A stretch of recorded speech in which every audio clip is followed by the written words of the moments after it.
Nyotrep Indigenous Women's Society offers placement assistance to courses in healthcare that include nursing, MBBS, and BSc in Allied Health Sciences, Technology, and many others. For details, contact 97749 90534 and 98561 72263.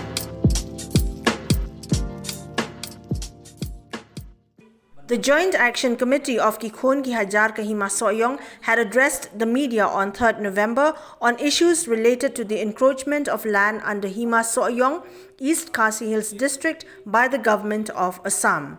The chairman of the committee, P. Shabong, informed that earlier during the day, the JAC had met the executive member of the Khasi Hills Autonomous District Council in charge of Ilaka, Jamborwar, to submit a memorandum on their demands for the Hima Nongwa Mautamur to be returned from Jirang in Ribhoi district to Soyong, where it originally belongs. P. Shabong added that the EM Ilaka had assured the JAC that he would address the issue at the earliest so that further encroachment by the Assam government does not continue. The JAC is strongly opposed to Meghalaya's land-related give-and-take policy and has therefore given a 15-day deadline to the district council to resolve the matter, failing which the committee would have to resort to further course of action, P. Shabong informed.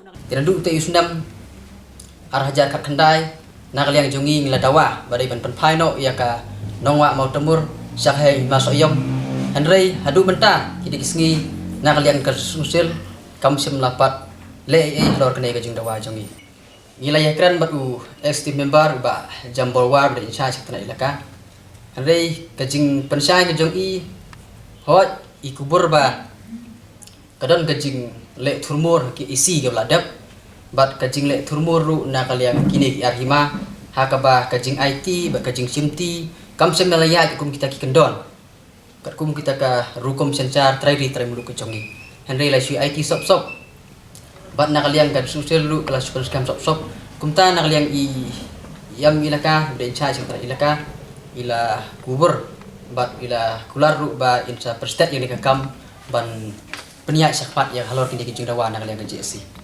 yang jongi ru ngi kwa ban perkloy ni kam nak kata ai por swaya ka usil hapo kasan sni bakan perkloy handai lada kaliang ka usil kam le hapo kini sni bang ibu nak liang jongi tinggi ban sai ban ya ban let bet kendu ya chief minister badikan dengan ka benta wala kata ru nak liang jongi ngilong ke bala perkre bang in let kendu ya chief minister